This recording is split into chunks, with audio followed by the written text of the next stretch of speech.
outstanding job up there, and I thought they might do a good one here for us, so I'm gonna let them have the floor. They can do whatever they wanna do, tell it the way they see it. So, All right. thanks a lot. Well, first of all, thank y'all for allowing me to be here. I've been with State Parks full time. This was my anniversary date, was October 1, this past Monday, 22 years, full time. When I was in college, one of my fraternity brothers came to me and said, Fort Pillar's got a heavy equipment operator position open, you ought to apply for it. So I was a soil and water conservation major at Martin. So I called the manager up at Fort Pillar and I said, hey, I farm. That's the only thing I've ever known, but I was told you got a heavy equipment operator position open. So he said, well, what can you drive? And I said, I drive whatever you got. He said, come down here and show me what you got. So I went in and met with him, showed him what I could and couldn't operate. Anyway, he hired me. 2 weeks into it, I changed my major from soil and water conservation to park and rec, and I never left. So I've been affiliated with Fort Pillar since May 12th of 2000. So a little over 24 years. So it's what I call home. So when I started there, Fort Pillar was listed in one of the parks to be closed. There were several state parks under the Sunquist administration that they were listed to be closed due to funding. So when I started there, it's sort of, I don't know, I guess I took a little bit of it being like my home area to me. So pretty much from one end of the park to the other has been rebuilt. The only thing, I set a 10-year goal 20 years ago, and the only thing that I have not accomplished on all my goals is to get the suspension bridge replaced. So those of y'all that know Fort Pillar, in 19 years ago, roughly, there was a swinging bridge that connected you with the museum and the fortification. Every time I would get close to it, funding would be pulled and sent usually to East Tennessee. So we've actually had the funding now, it's locked, it's sealed. The bid was passed at $3.2 million, and the project's supposed to start at the first of the year. So the person who has the bid can start at the first year and have 300 days to complete it. So within 300 days of January 1, we should have a new 360-foot long, 6-foot wide suspension bridge connecting you with the museum to the main fortification. So that's been my hold up, but one thing that I have not been able to get accomplished of all the things that I've got accomplished, that's the major one that I want done. So a lot of people when I go do these things, how many of y'all have been to Fort Pillar? Wow. Normally when I go to groups and do groups, one, maybe two people have actually been to Fort Pillar. How many of y'all been to Fort Pillar in the last 10 years? Okay, that's good. So y'all seen a lot of the progress we've made, and so we're still steadily doing it. So I made a quick list. I'm gonna go over real quick with y'all, just on the last year of stuff we've pretty much accomplished over the last year and a little bit over. So the group camp, y'all know we have a group camp, right? It's a big pavilion that accommodates up to 200 campers. Completely renovated all that. It's rented every weekend with Boy Scouts, church groups, different stuff like that. Butterfly garden.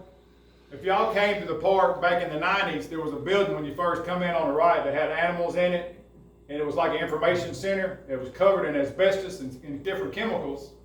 So anyway, you couldn't use it. It was condemned. So when I had the campground renovated, the people who renovated the campground, as a favor to me, hauled that building off. Tennessee wouldn't accept it, so it had to go to Texas. So he tore the building down and hauled it. We now have a butterfly garden in that area. We have weddings there. So all that stuff's been redone. I heard somebody earlier talking to us about the bees that they have around Big Hill Pond and all that. Is that gentleman still here? Yeah, I'm here. Right there. So we now have bees. Tyson here takes care of the bee. He's the bee hammer. So the campground, in 2022, we did have the highest rated campground in Tennessee State Parks. This past year, we scored, we're tied 3rd place with that. It's basically people sending their reviews in on what they like and don't like.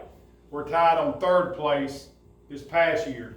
So campground's doing really good. We just added 4 more RV sites, so we now have 4 RV sites, new bathhouses, sand volleyball. I just put a brand new playground in there last year through a Carry Forward grant.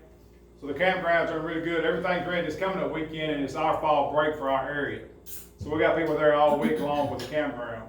We also have 20-amp tent sites, and we also have primitive as well. I got a meeting coming up Monday where we're actually going to add toilet stalls onto the bathhouse. The biggest complaint I get in the campground is there's too many people and not enough bathhouses. So we're gonna take it and add toilet stalls onto it so we can get rid of the porta potties that's outside of it now. I pay $420 a month for 4 porta potties just so people have a restroom on the weekends of all the kids. The lake, we just put a floating dock in at the lake. We completely rebuild the fishing pier. We have a lot of watercraft that I get all through grants. We go Tuesday and pick up 5 new kayaks that TW already gave me a $1,000 grant for through stream cleanup. We're picking those up Tuesday, and we do, so those are familiar with Fort Pillow, you know the river ran beside Fort Pillow. That's not the river anymore, it's called Cold Creek and then the Chute. So 2 things we do. I got watercraft to do canoe and kayak tours up and down Cold Creek, show river replacement barriers from when the Confederates had the river replacements along the river, and show where the new era was, the Union gunboat that went on down the Mississippi River in that area.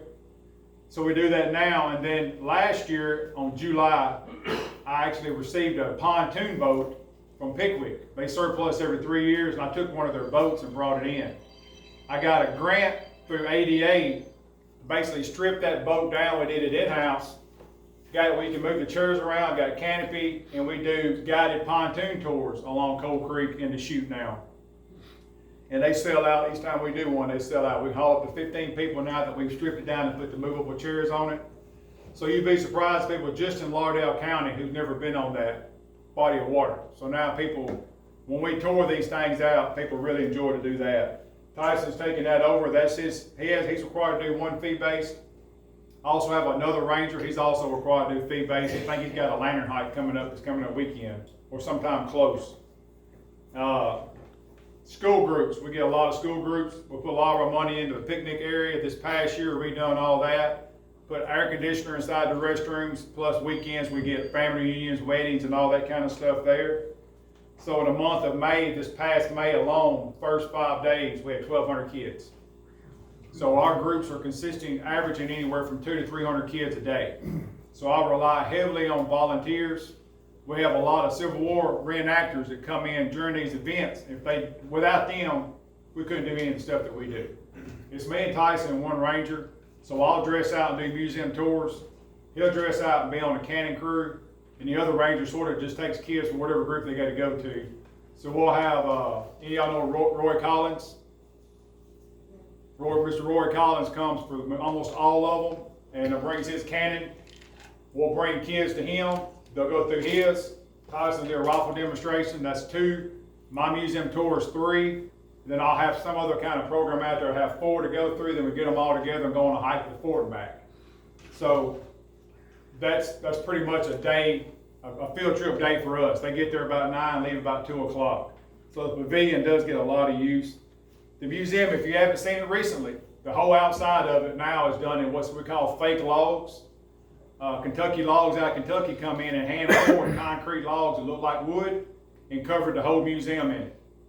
The bolts, everything's made out of concrete, so that stuff's been done. When you're in the museum now, everything inside the front part of it's been stripped out and all completely redone into a gift shop area. Used to, when you walk in, you had a counter right here, and that was our gift shop. Now the whole entire area has been redone. Recycled wood all the way around. The floors, metal roof, and metal trim on the bottom. So all that area is new. And then once you enter the museum, from the entrance all the way through the entire museum is all done through grants, donations, and volunteers. The only taxpayer funding that went into that is the flooring. And the reason why the flooring was like it done is when I had the money to do the flooring, I asked them, I said, the contractors come in, they wanted to bid on doing that job. I want to say 16 people were there. When I said my only stipulation is got to hold a 2,500 pound cannon. Only 1 person put a bid in. So they didn't want to fool with a 2,500 pound cannon on their floor. So that's where the flooring come in, but everything else, from all the panels, y'all ever heard of the Mississippi River Corridor? They're no longer in existence now. They funded all the panels. From when I was a kid starting there up until I got it, I always wanted an old wagon to make a haversack display out of. Another part, New Johnsonville received the wagon, wasn't using it, so I got the wagon, brought it to Fort Pillow. We redone it. I've got it inside. A gentleman who's a deacon with me at a little small church there down from the park, him and his wife sit on the floor and hand sewed the top, canvas top for the wagon. So local farmers donating the corn and the cotton to go inside of it. So I made a haversack display out of it, but also showed how the wagons would have been used back in those days. All the wood throughout the entire museum, I grew up farming. The guy that I farmed for owned an antique sawmill. It's no longer usable now, but if you know anybody who likes sawmills, would like to get this sawmill, I would love for somebody that wanted to restore it to get it. It's got the old paper belts, the old diesel engine, the saw blade, the railroad tracks, the cart, the whole 9 yards. But anyway, we farmed until winter, and when winter hit, we run the sawmill. So we stored these boards when I was a kid. I started when I was 13. I quit when I graduated college at 22. So all that wood was stored and never used. So I go back and get that wood and bring it to the park. That's what I build my displays out of. So all the wood under the cannons, the fort wall in the back of the museum is all wood from when I playing when I was a kid. So it's pretty sentimental value on that for me. The video and all that other stuff was made whenever the panels were done. We just made a 2.6 mile ADA trail that covers a lot of historical earthworks within the park. And we have an all-terrain wheelchairs, four-wheel drive, got blinkers, headlights, rope really bars. We can go up and down the trails on it. And so that's free to the public. You got somebody shows up that wants to hike, that physically can't hike, that chair is free to them to use to get out on the trails. We got a new cedar kiosk from Ford. I know y'all heard of Blue Oval, the big Ford plant. We got grants through them for we got a new observation deck that overlooks the river. And we put colorblind viewers. I had no idea how many people couldn't see color until I started researching this.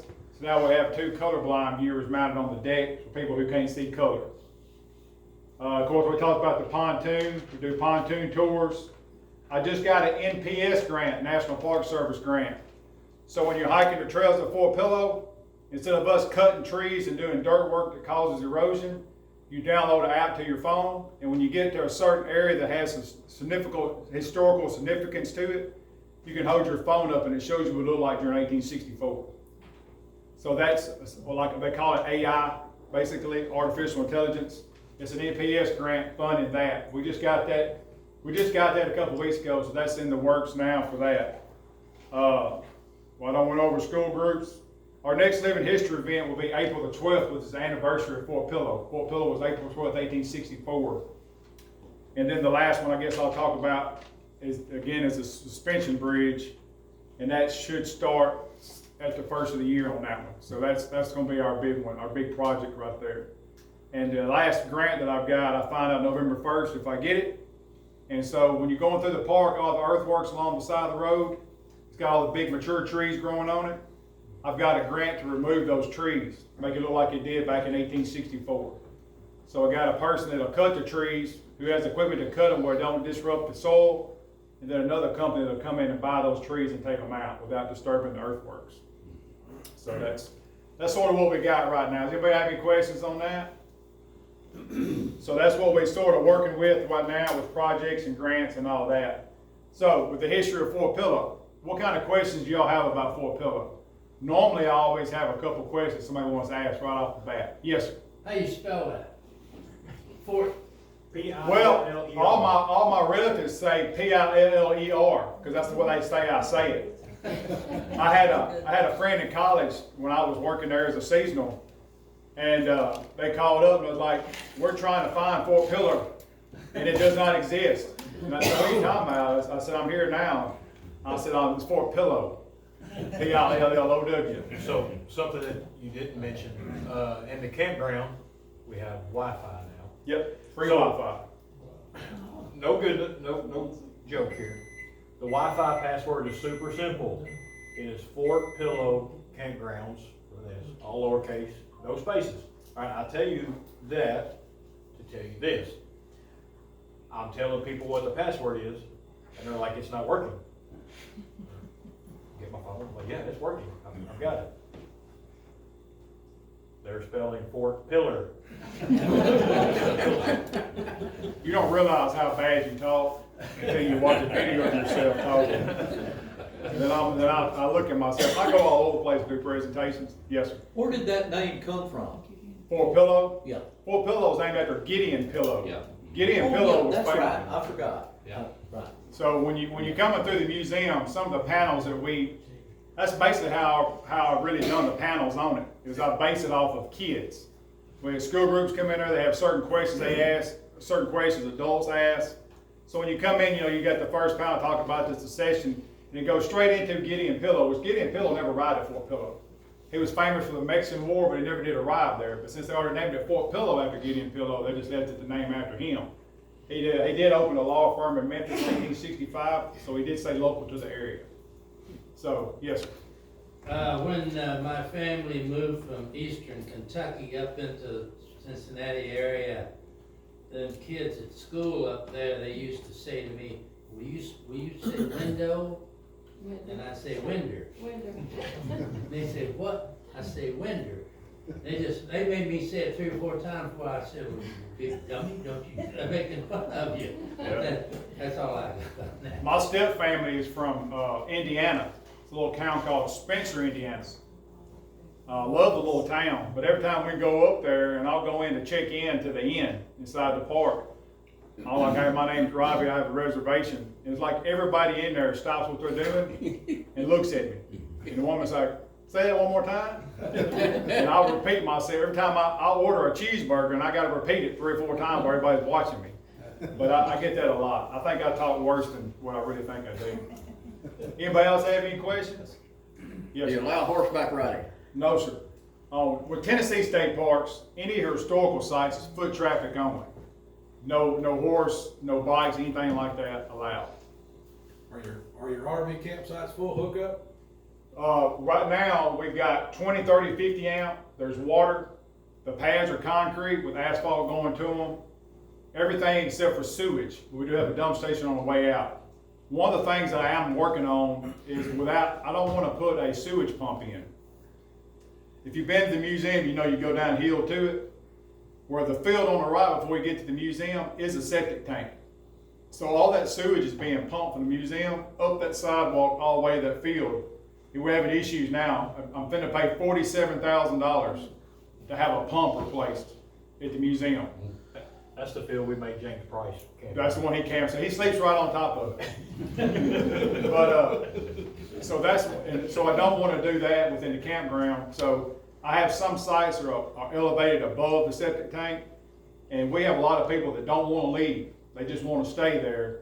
Some of them are working, some of them are just there because they're visiting family. And we do a 14-day, supposed to be a 14-day max, which we can't grant over that. I can, as the manager, I can go above me and get granted even higher than that if I need to. But, you're there 14 days, you want sewage, you don't have to go dump every other day. So we are trying to get a couple sites with it. But right now, you got your brand new table, lantern holder, there's trash can free, but there's a dumper area right there by the dump station. Of course, you got your water and your hookups, and then bathhouses as well. Which also doubles as a storm shelter. They're concrete, so that's where a storm shelter goes.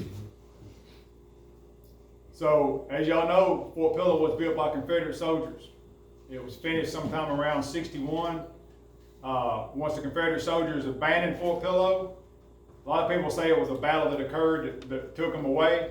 Fort Pillow was basically, they just up one night and marched off. There was shelling going on from the river, but they just left one night. The rest of the troops were Shiloh and Corinth, and they went cut off from their supplies. So that's the main reason why Confederate soldiers left Fort Pillow. A few months after the abandonment of Fort Pillow was when the Union soldiers took it over. Most of them made up of USCT, United States Colored Troops. So we do get a lot of USCT descendants coming in. I think 3 or 4 years ago, on the month of December, they found where the soldiers have been buried. So each year they do a re-ceremony at the National Cemetery in Memphis. They put red and white carnations on all the soldiers' graves. The red carnations on the 13th Tennessee, which is your Union soldiers, and your white carnations on the USCT soldiers out there. So they do that every year in April, right around the anniversary date, close to the anniversary date as they can get it on a Friday. So that's how they kept it. And of course, April 12th, 1864, that's when the Battle of Fort Pillow occurred. And that's when Nathan Bedford Forrest came in. Now, if you go through the museum, the very last panel that's there is the controversy of Fort Pillow. So you can tell the story of Fort Pillow many different ways. Depends on what book you're reading and who's telling the story as to what information you're sharing on this. So what we try to do is go by based off what we know to be true, and then let them take their concept of whether or not they think it was a massacre or not. Because that's the biggest question we get, was Fort Pillow massacre. Everybody wants to know our opinion on that. And of course, as state employees, we can't give our opinion on that. We just try to give what the facts are that we know to be true, and let the people take away with what they want after the fact. So we do get a lot of school groups, and one of the things that I'll do, the last panel I had made shows the USCT soldiers killed, it shows the 13th Tennessee white Union soldiers killed, and it shows the Confederate soldiers killed. Well, if the average person comes in and looks at numbers alone, they think, yes, that was a massacre. All right off the bat, that's a massacre. You've only got 14 Confederates, you got 182 USCTs, you got 113 white Union soldiers. They automatically say that was a massacre. So we try to go over the different aspects, the stuff that took place in the battle with the Union soldiers refusing to surrender 2 different times. Different stuff that took place throughout the battle that a lot of them are information that wasn't shared. And at the end of the day, their opinion is what they have, based off what we tell them, what they read. And a lot of them have their minds made up when they get there, but we try our best to, teach them what we know as far as the Battle of Fort Pillow goes. Yes, sir. Didn't on the Union side, liquid courage played a part in that? There are records that indicate that they were liquored up. According to Confederate accounts, there were no mention in Union accounts. Yeah. But there are dockets, the historical records that indicate that some say that they were liquored up before the Battle of Fort Pillow. When the state bought the ground and they did archaeological dig, they did find barrel staves and hoops up there. Speaking of artifacts, I had a really big arrest that I made last November. It took me 2 years to catch the individual. When I got the search warrant and went into his home, I got 544 confirmed archaeological items out of his RV. Those items are now on display inside Fort Pillow. Of those 544 items, nothing pertained to liquor. But at the same time, some of the stuff that we find are probably the number one thing found are what they call medicine bottles, which a lot of times were liquor bottles.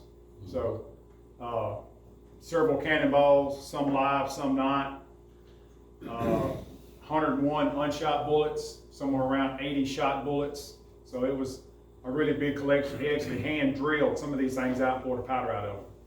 So it was a lot of stuff found in that. So there's a lot of history at Fort Pillow.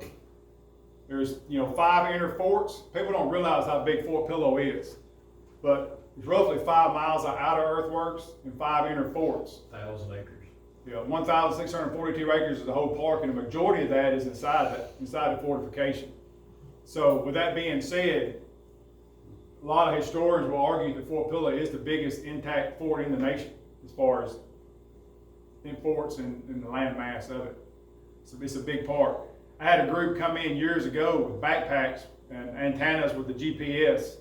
They actually walked the entire 5 miles of outer earthworks and all inner forts. One of the best maps I've ever seen. The student did something, changed school, and deleted all the information so the school couldn't take credit for it before we could get copies of it. We assisted with it, but we lost all that information.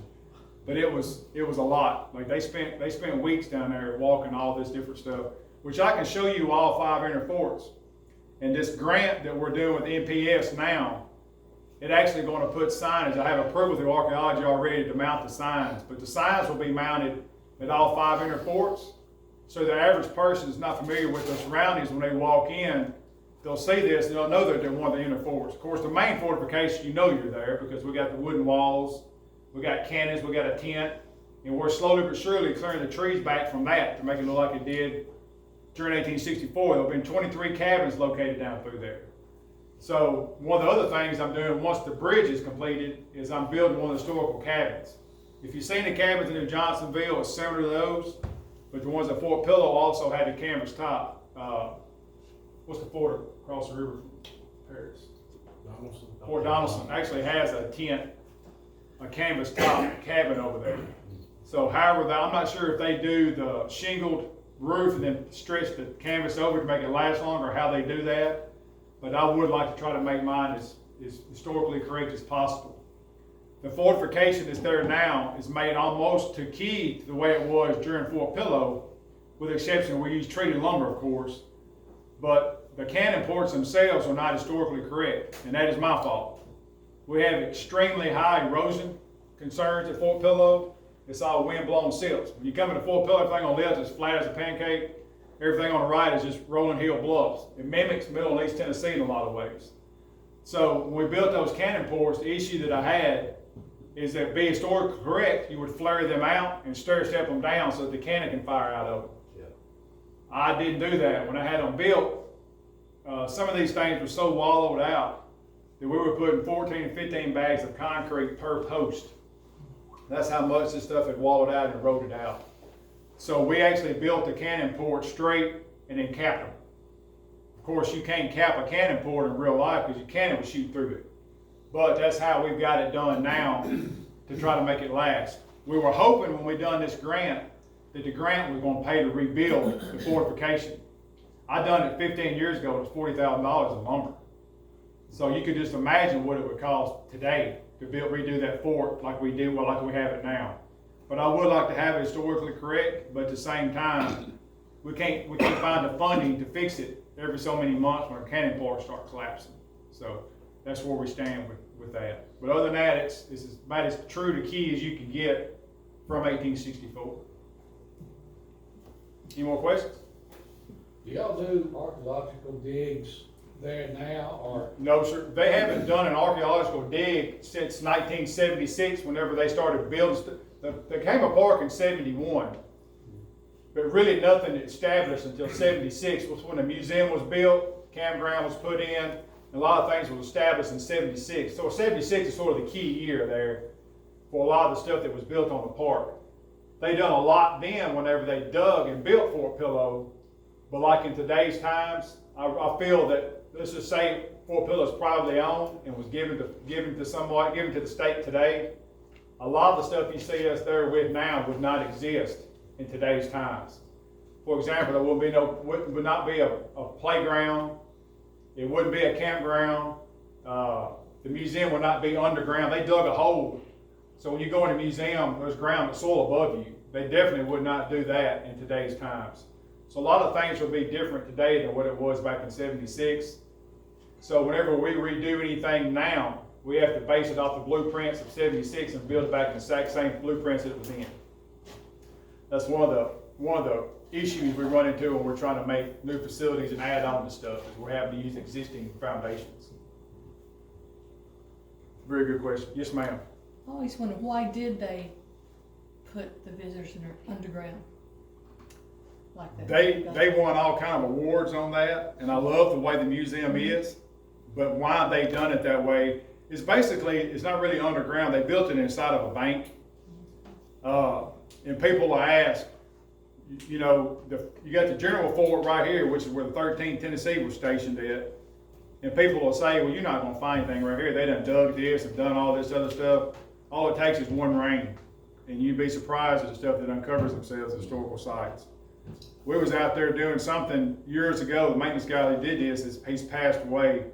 But we went to do something, stepped off the sidewalk, and his foot stumbled. The heel of his foot boot caught something right beside one of the little drainage pipes, and there was a bullet, 3-ring bullet, right there next to the sidewalk.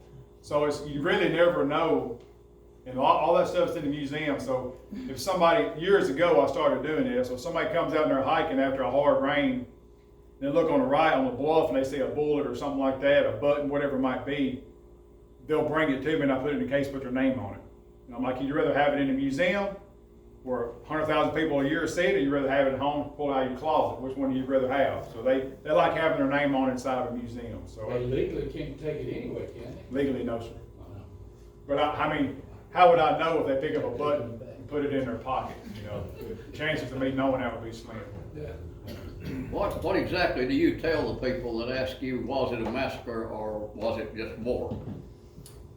Well, I go over certain things.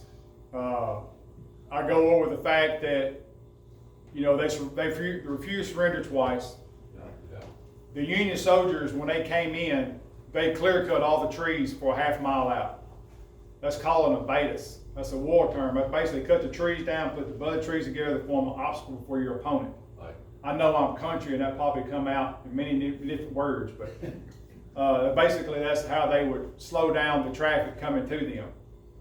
Once they done that, the fortification they thought was the highest point in that area.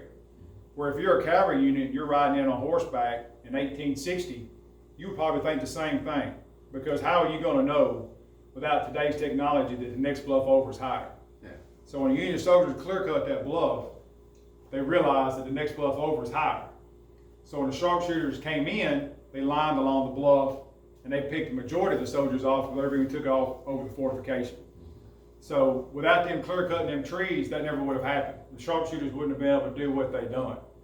So, and the fact that Union soldiers knew how many men it took. When Confederates built it, they needed 1,600 men to occupy 5 miles out of earthworks and 500 forts.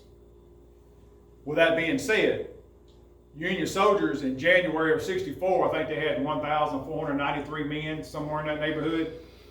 They sent those men out to different locations between January and April, down to where they had 593 men.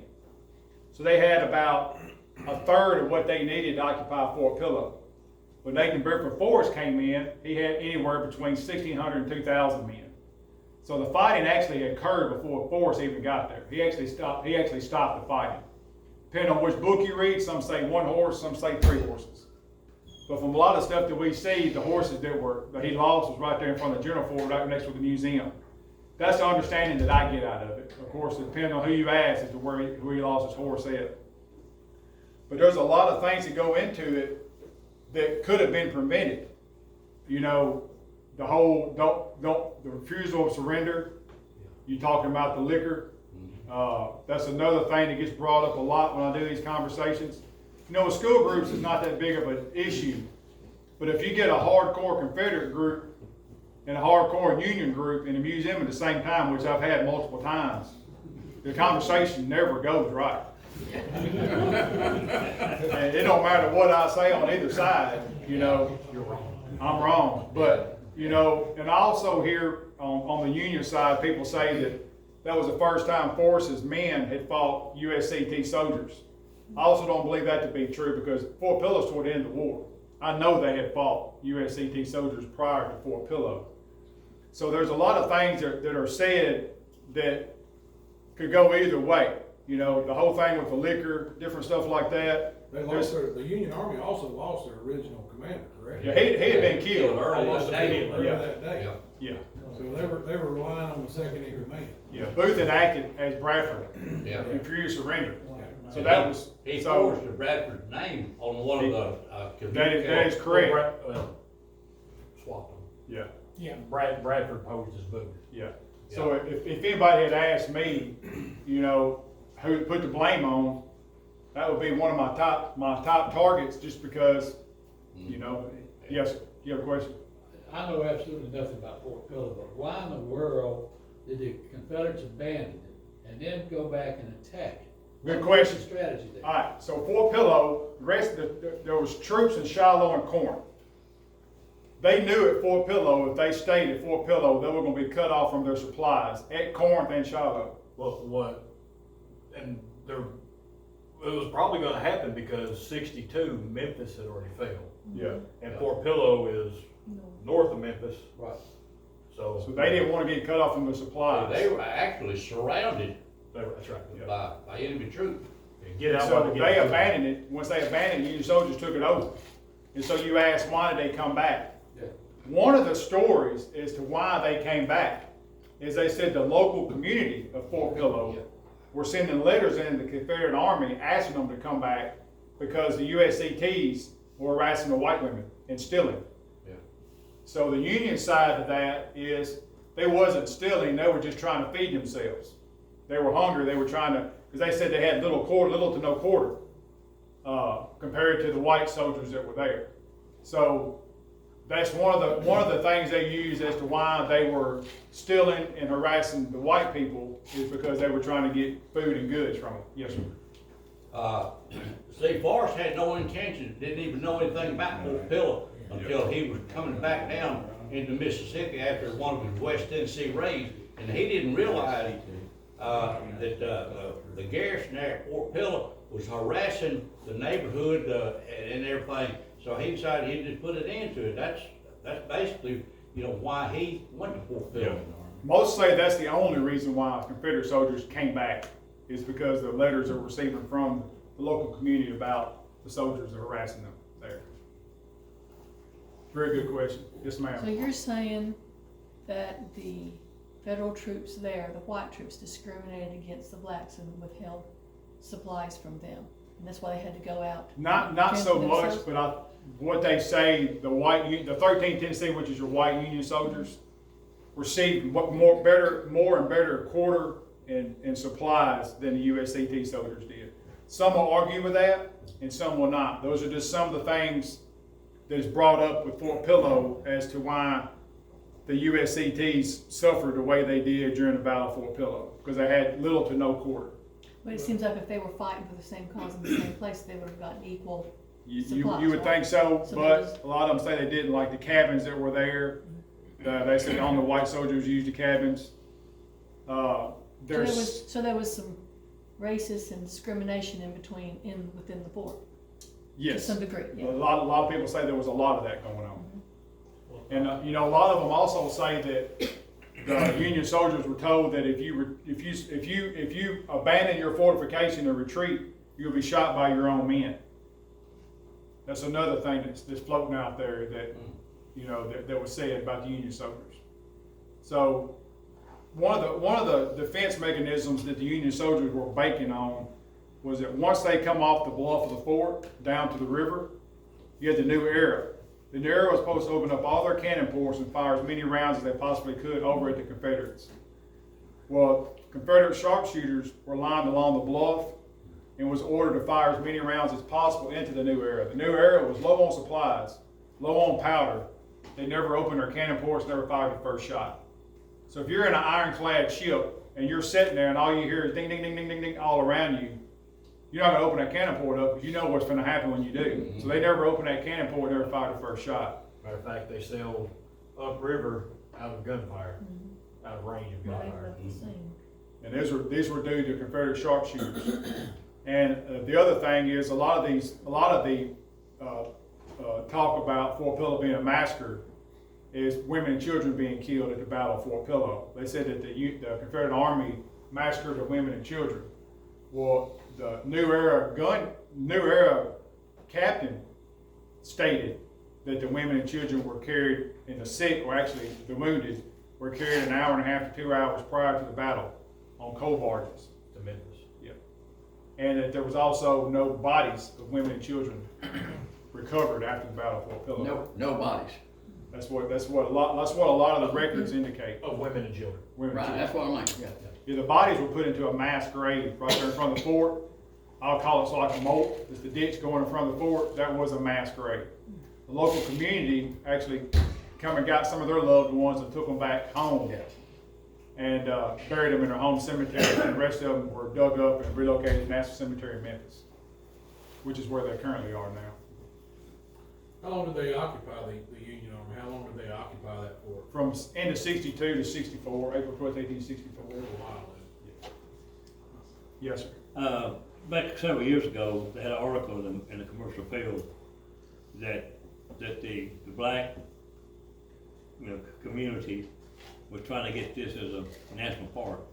Have you heard anything about that? Yeah, I've been hearing it for over 20 years. The same ones that are doing it are the same ones that the descendants that I work closely with. And I don't hear about it nowhere near like I did, just for the simple reason, the work that we've done at the park. National Park Service is not going to do any more than what we're doing. Plus, you're going to lose facilities that we've acquired over the years as well, and they realize that. They enjoy the pavilion. They enjoy the camping. We have families come up, stay with us for a week at a time now, and then go to the National Cemetery and visit back and forth. And so they enjoy all the features that the park offers. So, The feds don't want you on their property. yeah, that's what they say. And then, So Shiloh is a federal park, all right? And Fort Pillow State. is a state park. Yes, sir. What is the difference in the way that y'all can manage versus they can manage here? We'll welcome you to our park. Do what? We'll welcome you to our park. So federal historical sites like Shiloh, you're not gonna have a lot of your, playgrounds, campgrounds, different stuff like that. Your stuff is stationed far away. And in state parks, if they were to build Fort Pillow today, it would be the same way. It's just that Fort Pillow was built in '76. When you had less. There was a lot less Yeah. discrepancies on it, and people had a lot more freedom as to what they done during that time frame. So if Fort Pillow was built today, you wouldn't have a lot of stuff that you have today. A lot of stuff we did, we'd still be able to do. New Johnsonville, the museum in New Johnsonville is not even on the park. It's across the railroad tracks. So there's no playgrounds, there's none of that stuff there. That's what Fort Pillow would probably be a lot like if it was built in today's times. Not everything built right there within inside the fortifications for sure. From what I can understand, the news media had a lot to play in how the history was presented about Fort Pillow. Right. They were trying to destroy Forrest's reputation, is what they were out to do more than anything. Whenever we had our convention in Memphis several years ago, we took a tour up to Fort Pillow. Lee Miller was our tour guide. And he had a sheet of paper. It had an inventory that they took on the troops that was involved in Fort Pillow. And there was not one bayonet in the inventory. But you see all of these pictures about Fort Pillow, all these Confederate troops, you got bayonets on their rifles and everything. And so I think that right there is what got us, on the bad side of Fort Pillow. Well, there's that one picture that's made all the controversy, and that shows the Union soldiers deceased, women and children, and the soldiers, and it shows the Confederate soldiers over the wounded stabbing them with bayonets. Right, yeah. That's what that picture portrays. I know what we're talking about. But there was not one bayonet in the inventory of the. Now we've got several that's been found on site, bayonets that we have in display. One of the items from our recovery from that guy was a bayonet. So we have several there. That was probably Union bayonets, though, right? Could very well be in. I mean, I have nothing that indicates which one it was. Cavalry don't carry those bayonets. Right. Yes, sir. Forrest didn't help his reputation any when this lady asked him, did he kill any babies and women and so forth? And he answered that he did something with the women, I don't remember now what about the women, but that he roasted the babies on his sword or bare knife. For breakfast.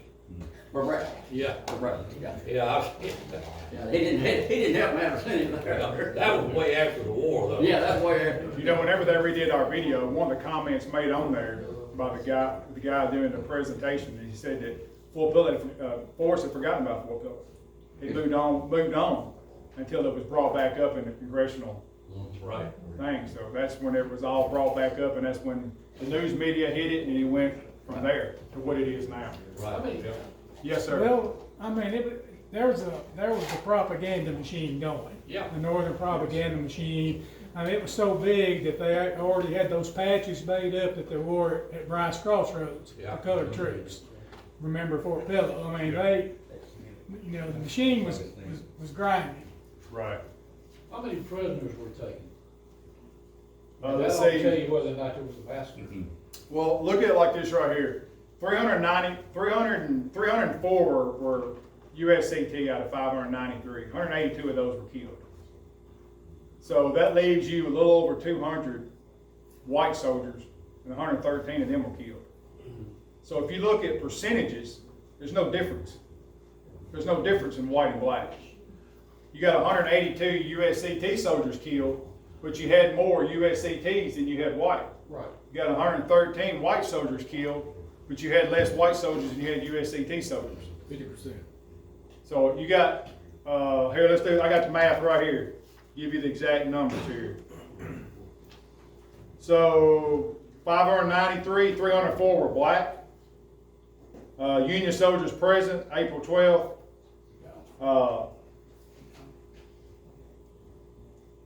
Between 246 and 264 killed total, white and black.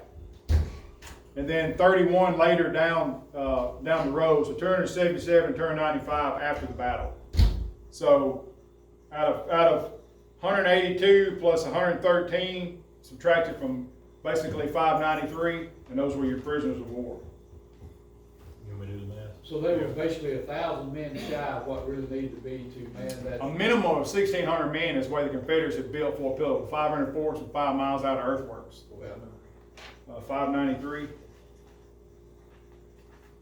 And then you got 182 and 113. Do you know which Confederate units actually built the fort? 298. 298 is your answer on that one.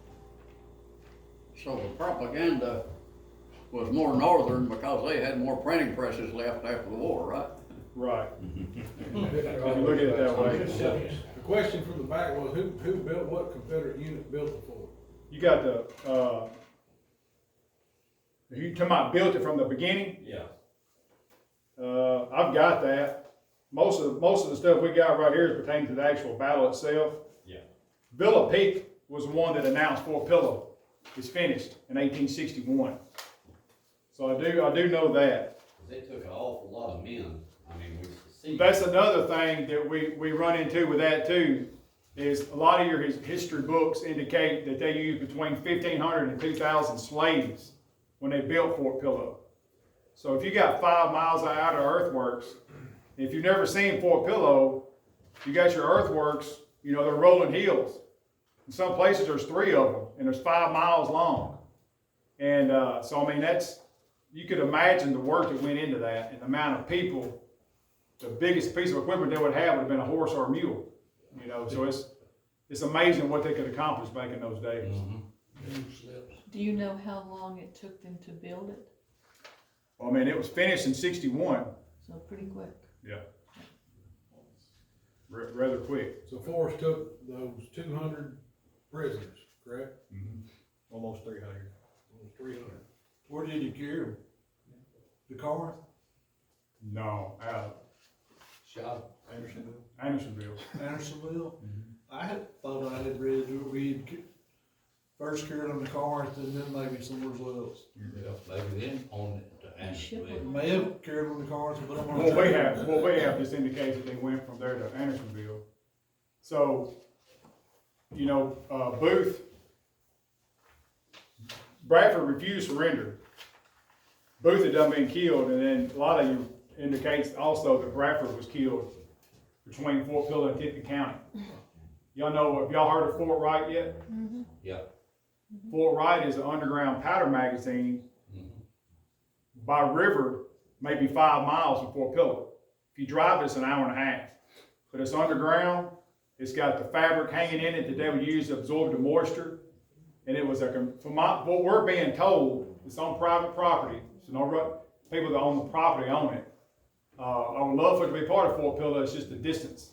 You know, hour and a half drive to cut grass is a long way. There's not much grass. Especially It's on all the road. trees. Didn't Bradford escape, and they caught him, and they told him if he tried to escape again, they were gonna shoot him.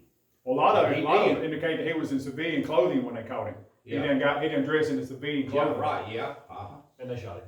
And they shot him. He was executed. yeah. Have you considered that the museum might be underground because it's so close to New Madrid Fault? No, sir. No? It's technically it's not underground. Are you accusing the state of thinking? It's technically not underground. They basically just built it on the side of a bluff and let the soil, built a concrete top and filled the concrete top in with soil. It's a green roof is what it is. A historical site, like you're talking about that magazine, that can't be purchased through eminent domain? I would love for somebody to take it. At one time, Trails and Greenways was gonna take it. It's in Tipton County, not far from the river at all, close to Richardson's Landing. And it's on private property. And like I said, it's underground magazine. It looks like brick, but I think what it is that clay mud out of the river they built it in. But it was, from my understanding, a Confederate training ground Yes. Yeah. camp. and it was used to house powder Yeah. and ammunition for Fort Pillow. Yeah, it was actually called Fort Yellow Jacket prior to Fort Randolph. Yeah, yeah. And, Morris actually did his, basic training there.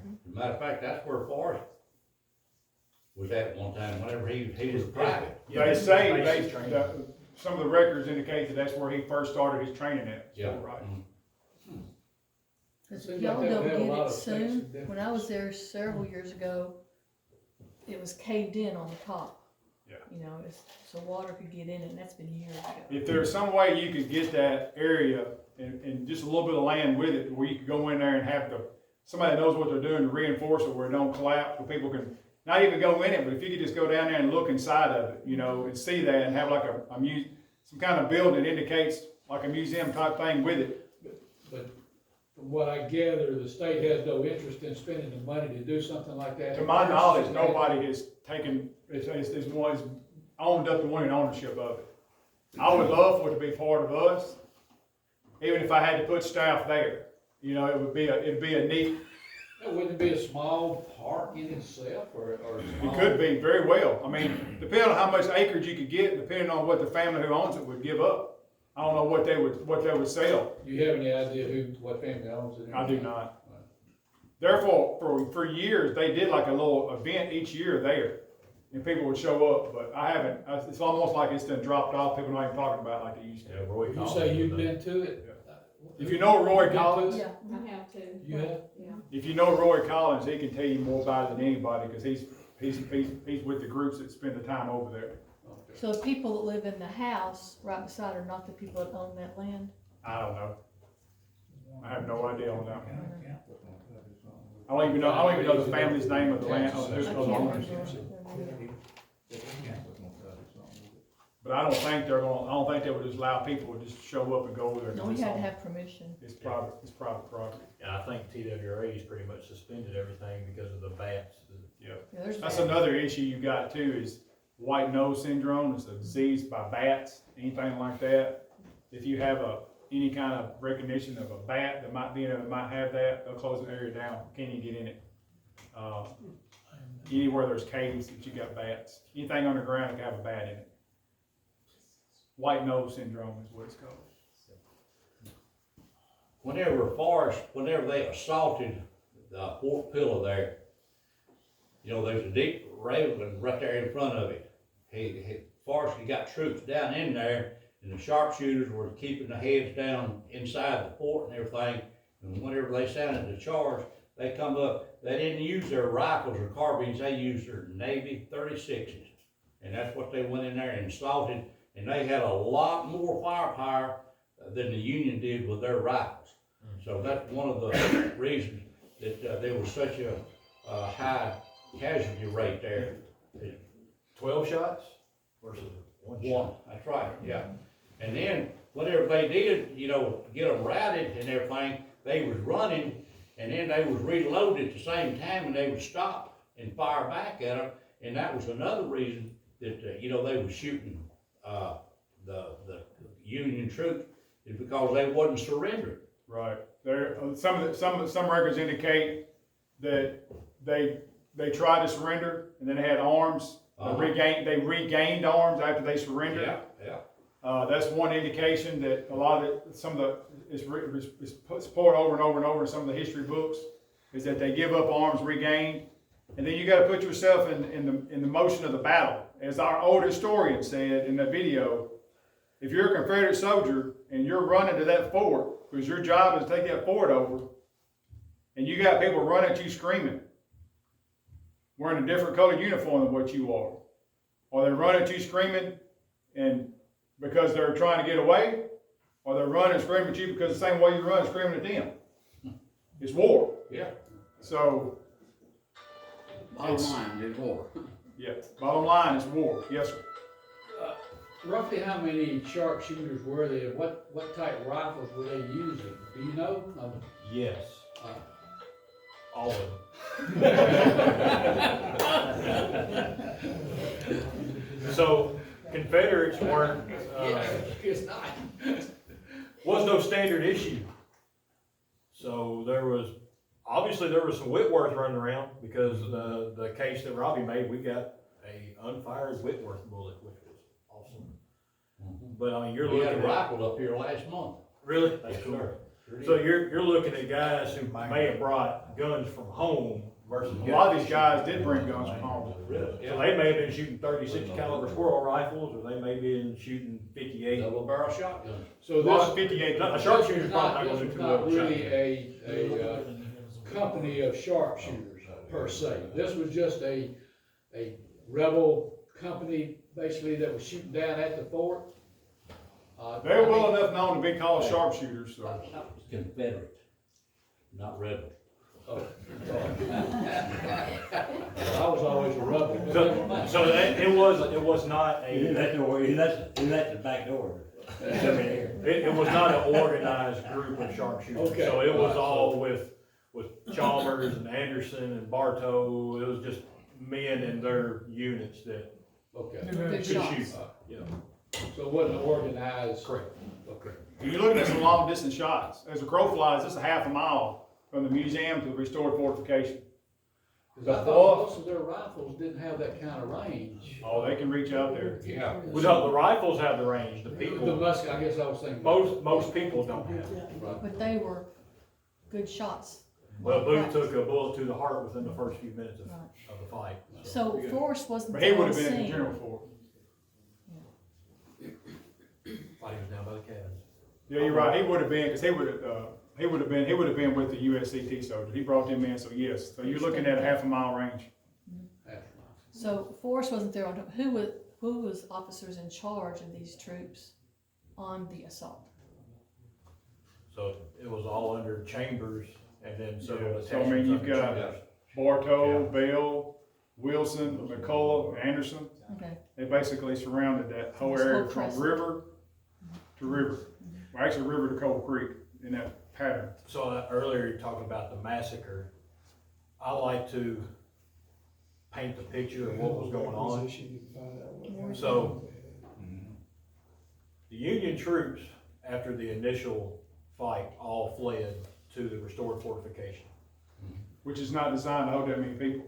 No. So you have 600 men, for the sake of math here, that are pinned down against the wall, because if you stepped out away from the wall, you're Sharpshooter. now you're a target for the sharpshooters on the bluff. All right, so painting this, right? Well, by the time Forrest gets here, or late morning, all the units that Robbie just read off, It's about late morning, a lot of records indicate about 10 a.m. is when he arrived. so they are 360 around the fort. And everything that I read, somewhere between 1,200 to 2,500 men. So let's just say, for the sake of math, 1,500. or we're outnumbered 3-1, so that's 1,800. We'll go 1,800. Outnumbered 3-1. That's also a war tourism. You need 3 times more men than your opponent when you're taking over a fortification. Outnumbered, completely surrounded, and the Confederates have the high ground. And you refuse surrender twice. So And clear cutting the trees was also not a good idea. and you got a fortification that has cannons that is facing away from the river in case you get a land attack, which is what was going on. But again, sharpshooters are keeping people pinned down. You couldn't fire the cannon because you couldn't step out from behind it. And plus, you know the rank, you know how a cannon works. You got the lever that raises the cannon up and down over so far. Well, they basically would fire that cannon, and those guys would step down that bluff, and the cannon served no purpose after that. That ravine you're talking about? Right. Mm-hmm. I'm sure that was scary. If they Sure were, it was, if yeah. you hear a cannonball whizzing overhead, Mm-hmm. but absolutely ineffective. So the Confederates can, once they come down off that bluff line, cannon can't hit them. They can go from there. Yeah, but whenever they fire that cannon right there, they got about a minute and a half before they can fire it again. So that gives you a lot of time to move. Well, good cannon crew. 3 times in a minute. 3 times in a minute. That's what the book, Now, we're not thinking about safety. Yeah, we're throwing safety out the window. That's what the book says, but realistically, only 2. yeah. I've been in the Confederate Army 35 years. What if I've seen them do it? I could. More battery. You look good for an old Seen them do it. Go ahead, Larry. So I like to let people, I like to present the facts, of what we got laid out here, Yeah, yeah. and then That's let, all we want. you can read the names on the wall, and we have records of every US and Confederate individual that died as a result of the battle, whether it was by gunfire, or they attempted to swim the Mississippi River in a full uniform. I've got one plaque in the museum, a small thing made up, Union soldiers, last name was White. He was part of 13th Tennessee, and the family traced all his stuff down and brought everything to me. I took it all to the state, they approved everything, and I had a thing made on it, which was supposed to have been big, but when the print came out, I had a whole bunch of them made, they were donated, and it made it small, so you really can't read it. But it shows his travels to Fort Pillow, what he was paid at Fort Pillow, what his rank was, everything, and then it ended at Fort Pillow. And they never recovered his body. So they think he might have been one of the ones in the river. Yeah. So it showed the payout to his wife after Fort Pillow was over with.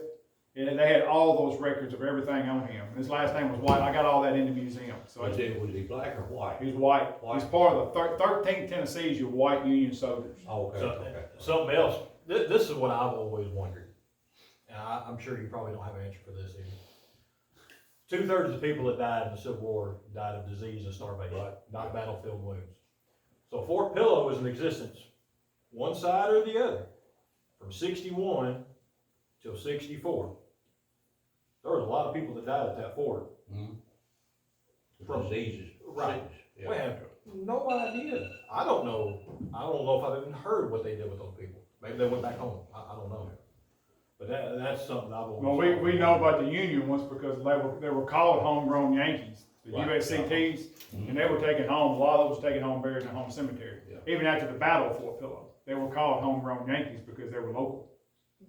So none of the local homes become hospitals, they all went back into town? Once the Battle of Fort Pillow ended, from my understanding, they kept going. Okay. They had no reason to keep Fort Pillow.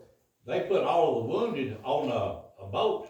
So the river, They Memphis. left, So, Chambers and, 2 or 3 others there to help supervise and get all of the wounded, Union wounded on the boats and take them to the So- hospital or wherever. That was the Silver Spray.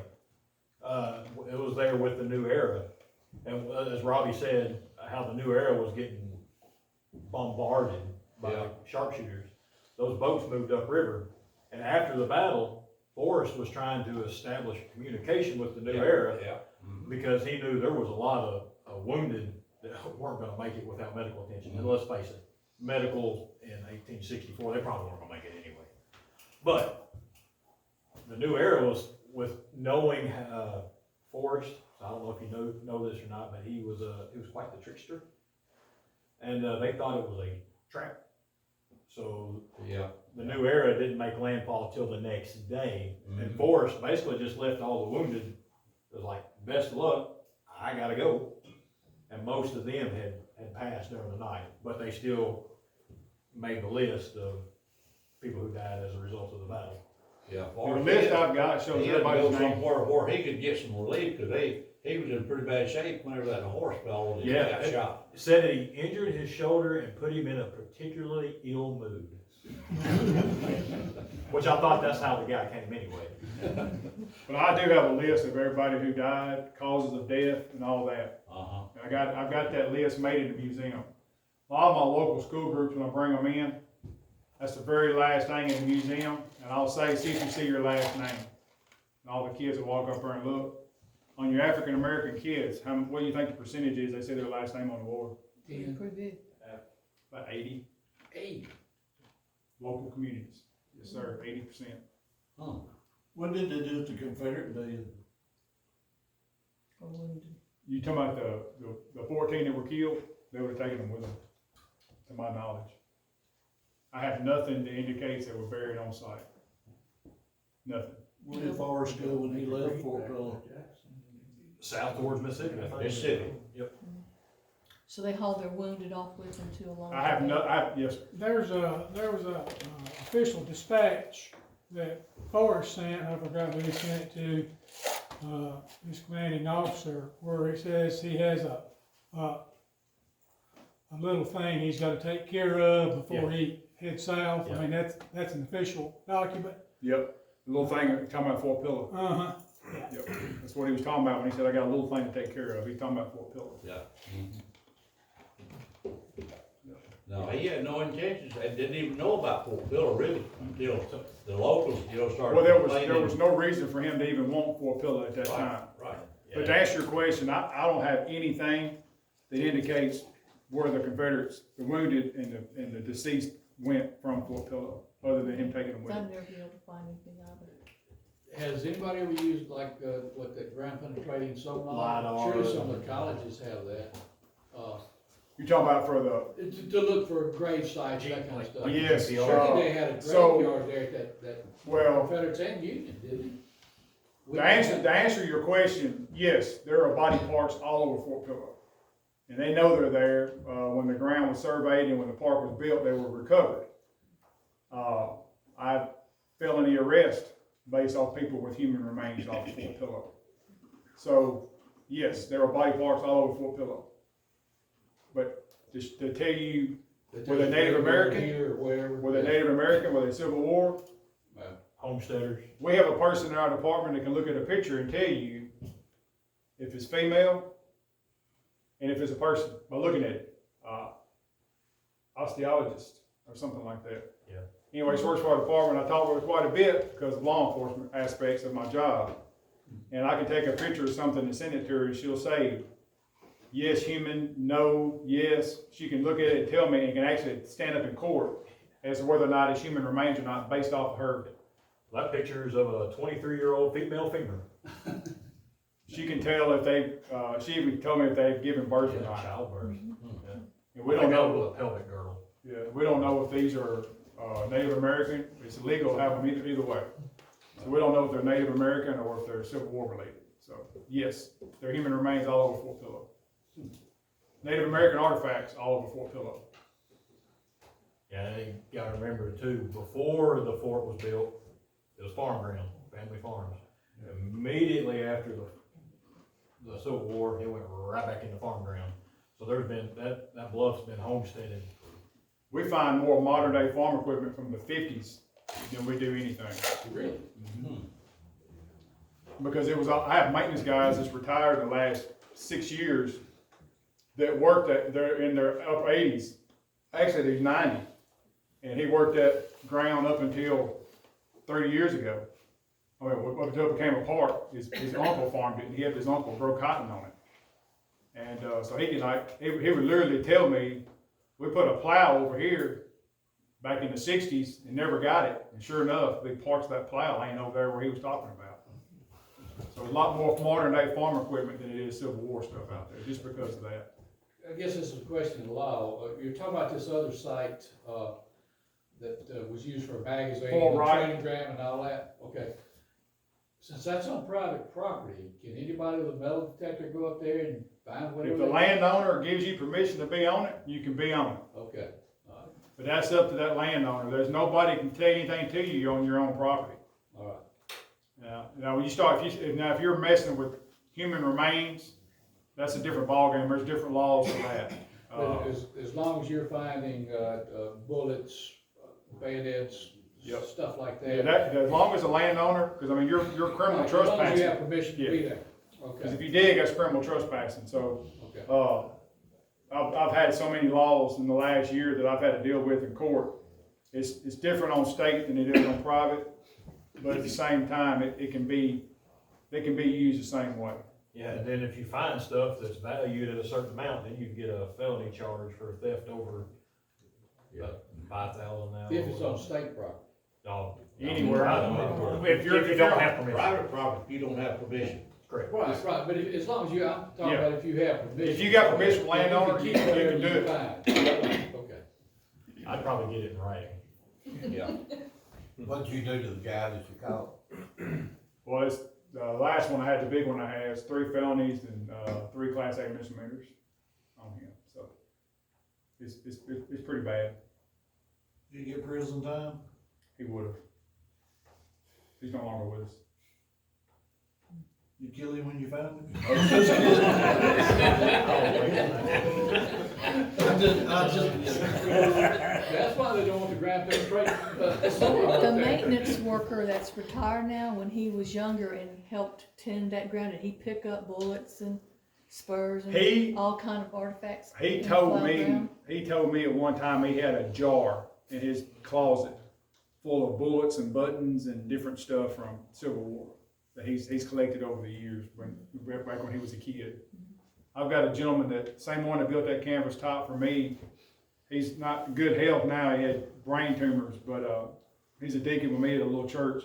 His spare time, he would go in the fields that he knew Native Americans would have been at, and he walks through there and finds all kind of airheads. He goes on home sites and gets marbles. If you ever come to Fort Pillow, let me know and I'll show you the case. But his name is Fred Simpson, and I got his name everywhere, everything he's donated. I've got Sons Confederate Veteran buttons from, I don't know if it was the 50s or 60s, whatever it is. It was an old home that burnt inside our case.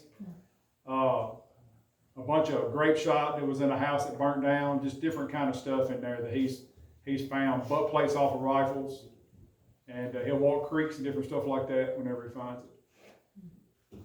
Did you say you have a new video movie there at the museum now? It was made in 2015, the same time the panels were put in. The Mississippi River Corridor funded that video. Not for you, no. Not for me. You know when we put the panels in the museum, Yeah. the Mississippi River Corridor, the ones that are like all bright colored, in the same room the wagon's in, those panels in that video was all done at the same time. Right. 2015. Now the wagon is just a couple years old. And then the back part of the museum, we done that in-house. I did it through a RTP grant.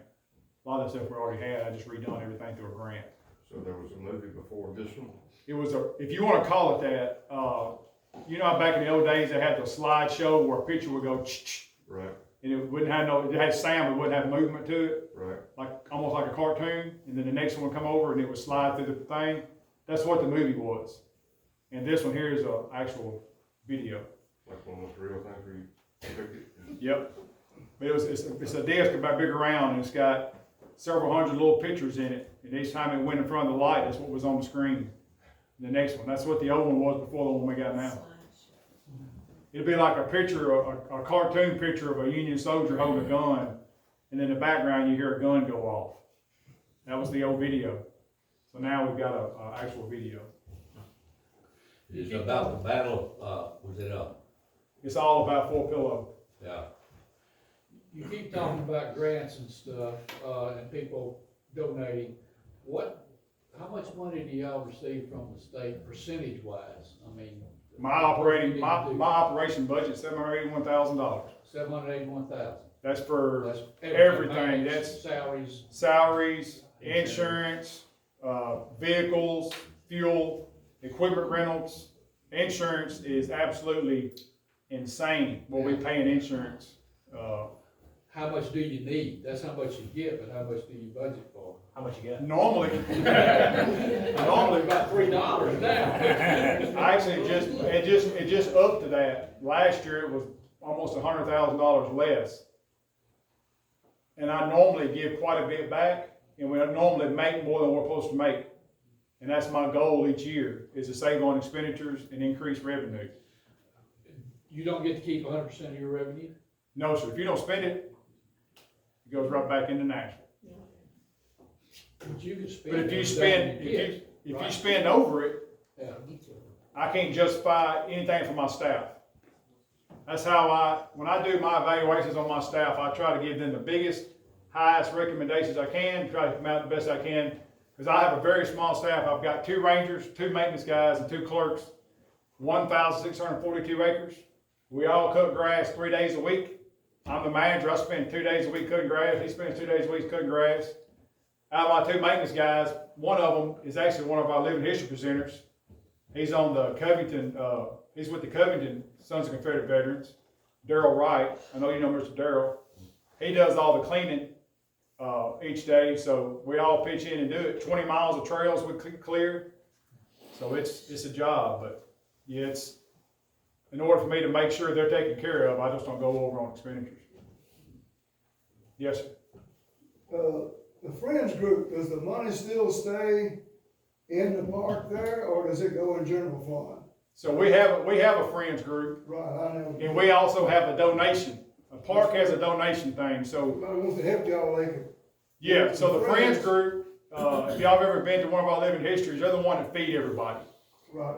Uh, 100% they- of it goes to him, if anybody Yep. wants to make it. And then the donations go into a separate account, and that's what I buy mulch for the butterfly garden. We buy our powder for our living history presenters when we reimburse people with their cannon powder and their rifle powder.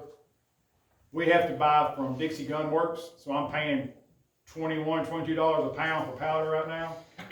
Powder's super high, so that's what that money goes to pay for that kind of stuff.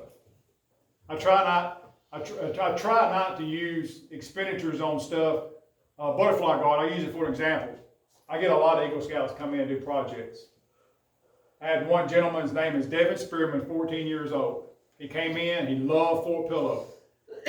We had a new section of trail we call double bridges. He wanted to provide the bridges on this trail, had to put 2 bridges in, short bridges. So I said, if you'll get the material, you come in and bring some help, I'll get my entire crew, and we'll sit over and build these 2 bridges together for your Eagle Scout project.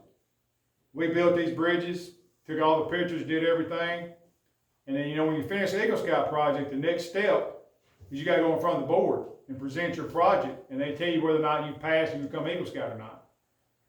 He was walking in front of his house 2 weeks after the project, got hit by a car and got killed at 14 years old. So the family came to me, and at that time, I'd already demoed that building I was telling you about. It had asbestos roof and had all the chemicals and everything in it. I'd already demoed that, and we were in the process of trying to put a butterfly garden in. And we already had some of the stuff done. The Covington High School, FFA built the wood gazebo I got out there where you can sit underneath it and read your books, whatever you want to do. Tyson worked with different groups to put native plants on, like butterfly weed and stuff in for the butterflies to come in. And we had a little mass planting in the back. So I had a plaque made with his name on it and all that, and I've got that inside the butterfly garden. So his mother comes every year on anniversary. She plants a bush on each end of the bridge for Devin. And she meets with us, and she sends money every year. And that donation goes into a restricted account that says Devin Spearman Fund. And I only buy mulch, plants, wood for the butterfly garden, or anything I need for his Double Bridges Trail comes off that restricted donation. When I say she donates money, she's donated up to $7,000, $8,000 at a time. So I think at the funeral, she requested family and friends. Yep. Instead of flowers, send money to Fort Pillow. In lieu of flowers, yeah. So in order to receive your Eagle Scout merit, you have to be present. He couldn't be present. So on his behalf, I dressed up and I went to the Eagle Scout board and I presented myself as Devin. I answered every question they had. I presented all the pictures of the project, the times, the money, whatever, with that information they needed.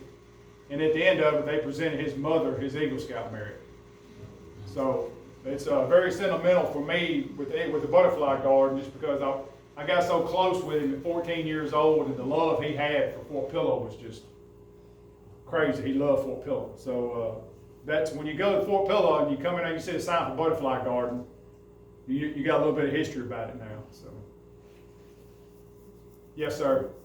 Explain to me what a cannonball does besides come out the end of the cannon rapidly. It hits stuff and blows it up. So you got different kind of cannonballs. Yeah. So I've got a limber. I've got a display inside the museum. It's got a cannon, an original cannon. It's a Union cannon. It's US, stamped US on top. It's got where it's manufactured and the weight on the end of the barrel. That's the only original cannon barrel that I have, with the exception of a piece of a cannon barrel. The rest of mine are replicas. So inside that limber, which was also hand built by one of my maintenance guys, with the exception of the wheels, he hand built all the rest of it. So when you raise that up, it's got an old elevation chart from 1864 inside of it. And it shows your wick sizes. So if you got a particular cannonball and you want it to go 300 yards and you want it to blow up in the air, then there's a formula on this chart that tells you how far that wick's got to be. You know, designed to where that wick goes off and blows up. All the cannonballs that we have in-house, that I have personally have received over the years and that I have in the museum, mostly are filled up with what we call musket balls. So they sit around and make little round musket balls to shoot out of a musket, which is way easier and cheaper than building a 3-ring bullet. And their cannonballs are full of them. So when that cannonball blows up, you want it to be about head high. So you've got 150 round balls go flying through the air. You've got some that are solid that are designed to hit cannons and wagons and knock the wheels off, whatever it might be. And you've got some that are designed to blow up on impact. We had a gentleman come in the 60s, last name Livingston, out of Union City, and metal detected that whole fort before it was a park. He was 91 years old, and he didn't want his kids to sell it, so he contacted the park and wanted to donate it all back to the park. We got a fully intact James shell. We got a 104 pound, which is a 100 pounder, that's bored out. You can look down the side of it, and it's also got the prongs on the side from the cannon tongs to pick the ball up and load it into the cannon. It's got all that on it. We've got a elevation piece from a Columbiad cannon. It's got a palm tree on it for South Carolina. That's their emblem they used to if you look at belt buckles, they were represented, their unit was represented a lot of times by belt buckles, whether it be a palm tree or whatever it might be. So that palm tree is on there. We've got that. They also had a pistol, Colt Walker pistol, and then something else. And he donated all that back to us. We've got it all on display. So a cannonball is filled with gunpowder and pieces of metal too. Right. And then it's got a fuse, they light it, does it not go out when it goes out to the end of it? Now, this is designed not to go out. It's got a Mormon fuse lead, punch it for 1 through 5 seconds elevation, 400 yards, 800, whatever. Yep. And they didn't always light. You're banking on that explosion in the back of that tube to light your fuse. Didn't always happen. And you also gotta think, the people who are running all this, the powder monkeys, are the least experienced. So, however they would determine how long that fuse would be. So for 3 seconds of flight time, you need 3 inches of fuse. They'd go. That worked. So it wasn't an exact science. So if you look at the museum in the bottom of the case, there's several cannonballs that are laying there that's in like a whole bunch of pieces. When I was in college, those were whole cannonballs. THP bomb squad guy that specialized in Civil War artillery came in and looked at those and determined that they were live. They lined them with C4 and ignited them in the battlefield. We picked the pieces up, brought them back and put them in the case. Those cannonballs were in that case for years. From 76 until 99-ish, live inside that museum. Full of shrapnel, full of powder. One of the cannonballs I just got off an arrest was full intact. He hand drilled it, held it and hand drilled it and dumped the powder into a flask. And I have that flask in my office right now from my 1864 James shell. Did they use mortars, if they were shooting at ships in the river or anything? Where they would go, where they're, elevated more and come back down? Yeah, we actually have a few living history people who all does have a mortar still. I know there's some circulating around. Marty's got one, Darrell Ball, Waynesboro's got one. We don't see them often, but there's a few locally that are still circulating around. But these were used primarily at forts, the mortars were? Yeah, go over walls. Right. And also people told us at the beginning when I got there that your mountain howitzer cannons wasn't at Fort Pillow.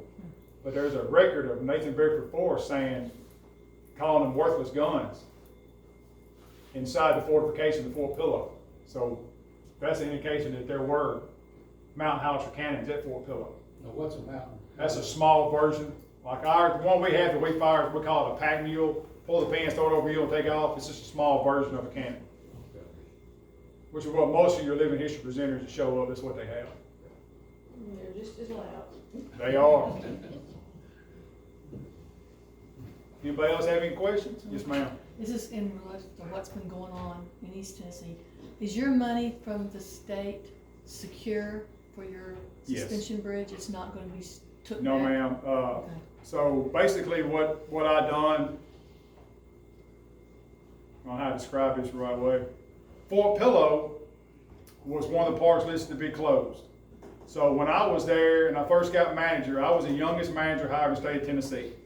I had 3 years as a ranger when they hired me as a manager. Now they hire people as managers without even being rangers, just because they got a business degree. So with no ranger experience whatsoever. So the campground was getting worse and getting worse and getting worse. And people were constantly coming to Lauderdale County saying they wanted RV hookups, this and that. And I needed money to just make the campground nice again. So I worked with a state rep and the county mayor and had funding put together to redo the campground. My department didn't like that, the old administration didn't like it, so I had to sit on that money for 7 years. At that 7 years, this campground was getting worse and worse and worse and worse and worse. Eventually they're like, you had the money to build a brand new RV campground, just sitting here. Let's release the money to him so we ain't got to pay for it. Money was sitting there. So they did. Well, I think I had $630,000, which at the time would have done it. 7 years later, wouldn't touch it. So they had to add to it. And that's how the RV campground started. Once that finished, I put 6 sites in. I came back and put 5 more in. And then this past year, I put 4 more in. And now all my RV sites are done. I have no more room to add any more RV sites. So, but we're in good shape right now, other than adding a bathroom stalls. 15 total RV sites? 15. And the money for the bridge, the last time they took my money, they sent it to Fall Creek Falls. Fall Creek Falls got 3 suspension bridges that year. And that put me over the top. So I went the same route with the bridge as I went with the campground. I went to the state rep and I went to the county mayor and put everybody together. And the money is secured and locked. That's for the true with bridge. all the damage up in East Tennessee, they would want to divert. FEMA should be there. taking care of that. Yeah, we'll see. That Falls Creek Falls you talk about, is that up in Belvedere, Tennessee? That's East Tennessee on the plateau. No. Sparta? Yeah, I think it is Sparta, Tennessee. South of Sparta. It's where the big waterfall's at. They get a lot of money. They probably got the biggest part as far as money goes, because they just built a new hotel up there. Well, all of them are new now. In my opinion, Paris has the nicest lodge in the state. In my opinion. You compete with Pickwick for money, I mean, y'all under the same umbrella, right? So basically what it is every year, as a manager, I have to meet with an Area 1 manager, and I do a spending plan meeting. I go over, I'll have a sheet that shows everything I spent the previous year. How much I spent on paper, how much I spent on fuel, everything, printers, everything. So to let you know how much it costs for a state employee, if you got a BG number, which means you have access to a computer, $1,200 a month. So that's what I gotta pay. And everybody in my staff has access to a computer. So that didn't happen before. So I went from paying $1,000 to 20-something thousand in a year without any money added to it, because it was something they generated in the middle of the year. So there's nothing I can do about that. So those are the issues you have. Anyway, you do a spending plan. They put the numbers in there, we agree to it, and then that's my spending plan for that year. How many visitors, it's not based off how many visitors No, you sir. have each year? There's nothing to do with that. It's based off your staff. You have above the line and below the line. Above the line is personnel. The salaries on top. Next line is bonus and longevity. And then, well, actually, the middle line is overtime, which is 0. They give you 0 for overtime. 0. They will not add to that. And then you have 3 lines, and then the third line is your bonus and longevity. Well, longevity is for people who are grandfathered in. I get it, Tyson gets it, and I have one clerk that gets it. Everybody else is hired on after that date. They don't get longevity anymore. It's not an option for state employees anymore. So that's, and then bonuses is based off of my evaluation on my staff. Whatever I rate them at, that's what the bonus they get, whatever's passed to the state. The river, we know, has moved away. Is it still moving? It's constantly, I had a person tell me one time that in the curve of a river, which if you look at the end of 87, that's a bluff, it's constantly caving off. We lose big, back in the 70s when Fort Pillow was first established, there was a big 2-story house with a barn. The house was here, 100 yards back was the barn, and the ranger was horse mounted that lived in that house. His name was Ward Weems, Park's first superintendent. He was sitting in the house and he thought somebody was in the front of the house shooting at him. He ran up to the front of the house and looked out the window. And he said as he was watching, trees were doing this, coming at him.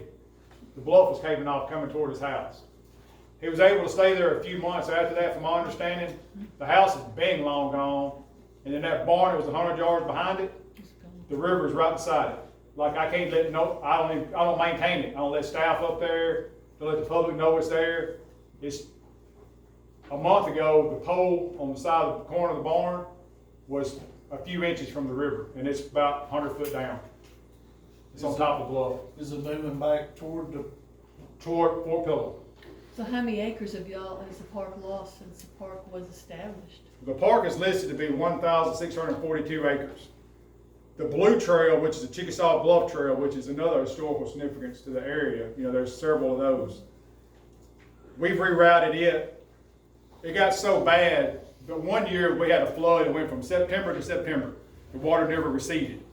And what I was told was the ground got so saturated that it liquefied and everything just started sinking down to it. So we went up one day clearing the trails and we stopped, and it was like you took a knife and you sliced the ground, and it was probably 4 foot down. So we closed the trail off right then. We came back about 2 days later and the tops of the trees were even with us.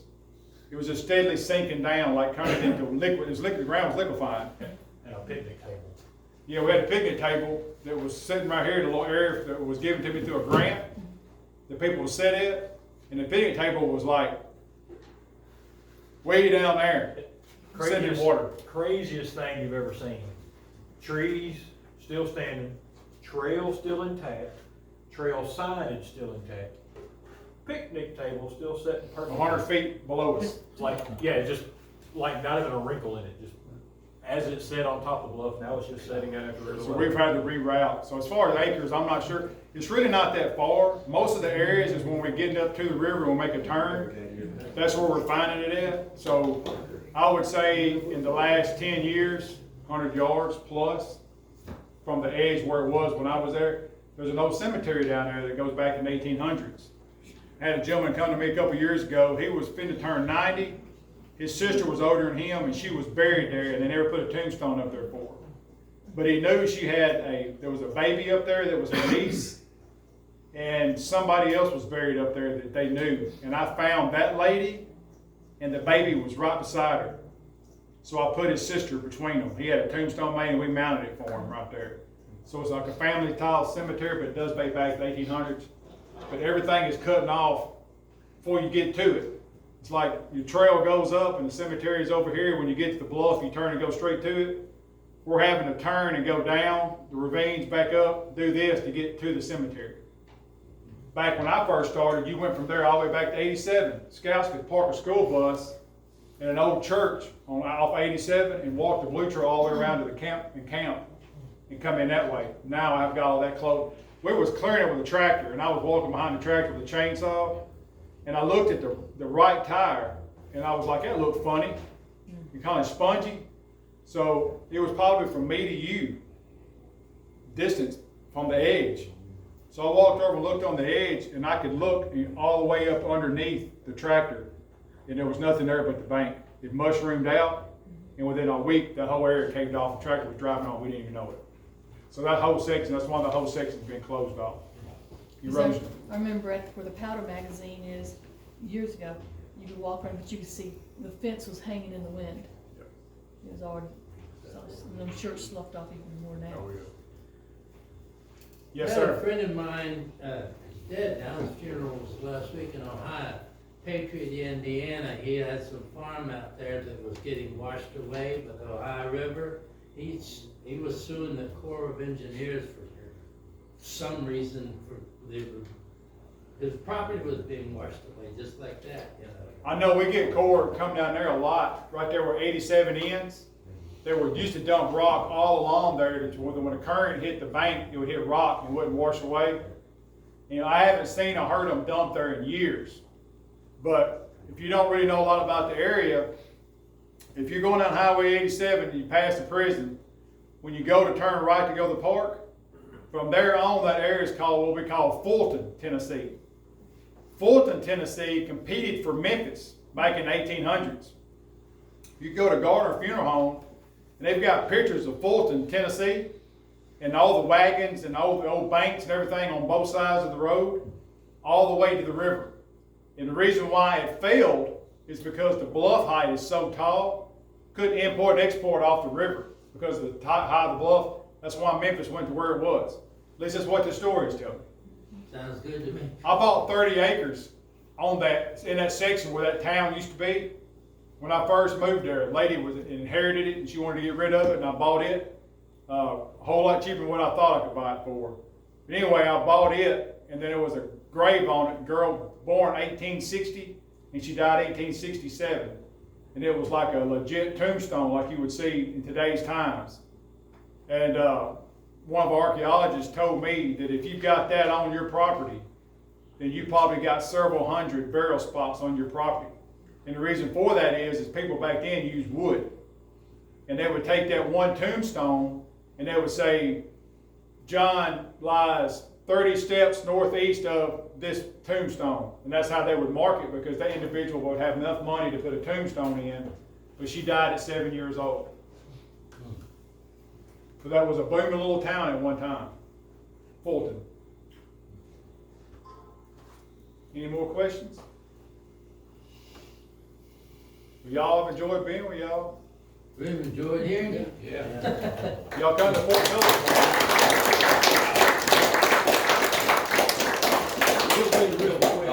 Bobby, go ahead. These gentlemen, they cannot take any donation, travel expenses or anything, but we can do it just like, they did with the Jerry Wilson when he spoke on Johnsonville. So what we're gonna do, we're gonna pass the hat, and,